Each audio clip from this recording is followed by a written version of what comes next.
Welcome back to the Daily Dialogue. I'm Alex, and I'm here with Sophia. Today, we're looking at our living rooms, our closets, and our digital desktops, and asking one simple question: do we actually need all this stuff? Oh, Alex, you caught me at a bad time. I spent my entire Saturday trying to reorganize my wardrobe, and I realized I have clothes I haven't touched since 2019. Why do we keep things we don't use? It's like we're building a museum of potential versions of ourselves. That's a great way to put it, a museum of maybe. Maybe I'll go hiking, so I keep the boots. Maybe I'll learn to bake bread, so I keep the bread maker. We aren't just hoarding objects, we're hoarding identities. But the problem is, all these objects take up space, not just in our houses, but in our heads.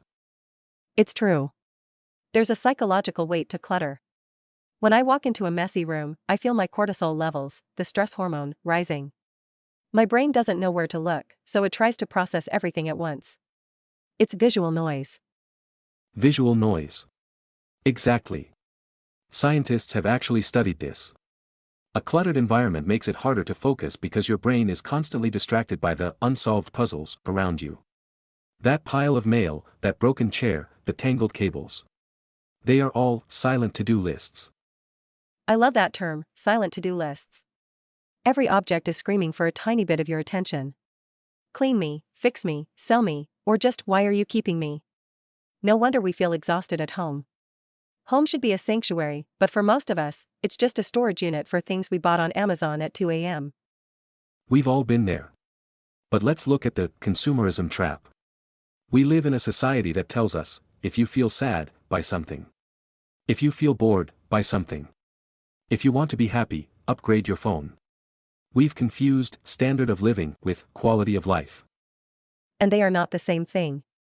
You can have a high standard of living, a big house, a fast car, and a very low quality of life if you're stressed, lonely, and buried in debt. Minimalists argue that by subtracting the physical stuff, you add to your mental and emotional freedom. It's the less is more philosophy. But people often misunderstand minimalism. They think it means living in a white box with one chair and one spoon. That's not it.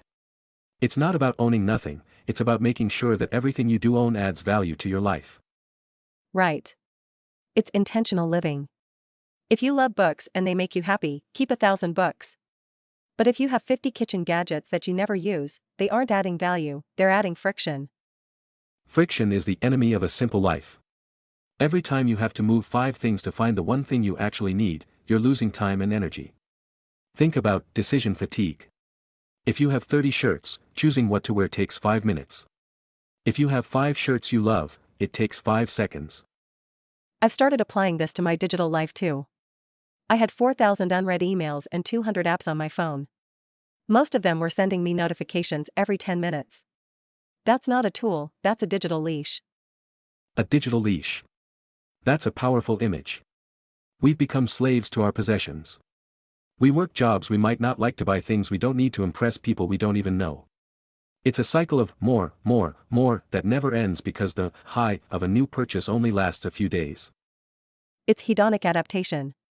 We get used to the new thing, and then it becomes the new normal, so we need something even newer to feel that spark again. It's like a drug. Minimalism is basically sobering up from the addiction to stuff.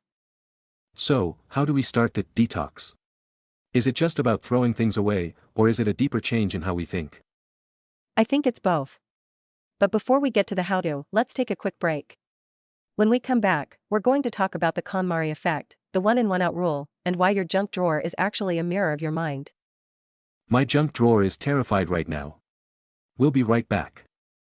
And we are back. Sophia, you mentioned the junk drawer. It's funny, but it's actually a metaphor for the parts of our lives we don't want to deal with. It's where we put things when we don't know where they belong. Exactly. And most of us have a junk drawer in our schedules and our relationships, too. We say yes to things we don't want to do, and we keep people in our lives who drain our energy.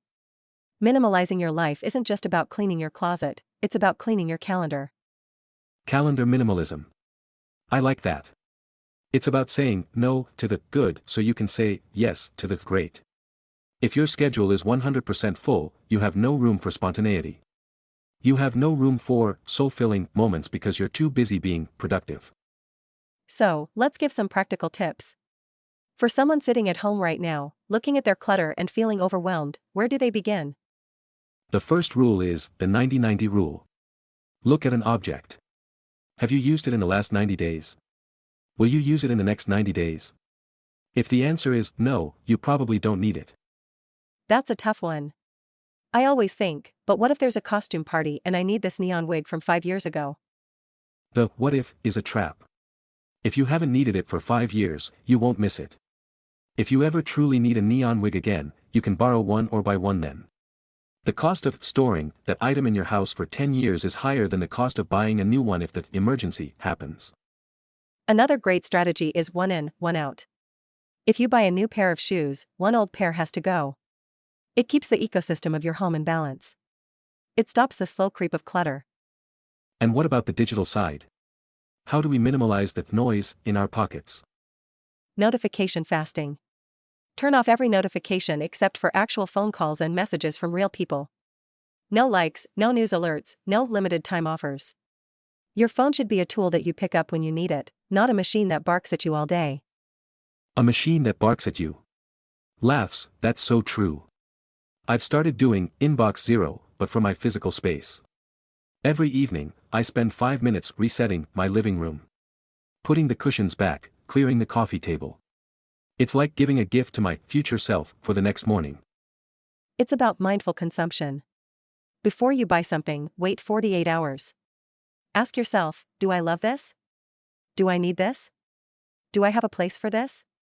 Usually, after 48 hours, the urge to buy disappears. You realize it was just a temporary spike of boredom. I think the most beautiful part of minimalism is that it makes you appreciate what you do have. When you only have 10 books, you actually read them. When you only have a few high-quality clothes, you feel great every time you get dressed. You move from quantity to quality. It's a shift from having to being. Instead of spending your weekend cleaning your stuff or shopping for more stuff, you spend it hiking, talking to friends, or just sitting in the sun. You're finally living in the space you've created. That's the goal, isn't it? To own our things, instead of letting our things own us. It's a long journey, but every bag of junk you take to the donation center makes you feel 10 pounds lighter. It really does. I feel lighter just talking about it. I think I'm going to go home and finally deal with that neon wig. Good luck with that, Sophia. And for everyone listening, try subtracting one thing from your life today. You might be surprised by how much you gain. Thanks for listening, everyone. See you in the next episode. Stay simple. Bye.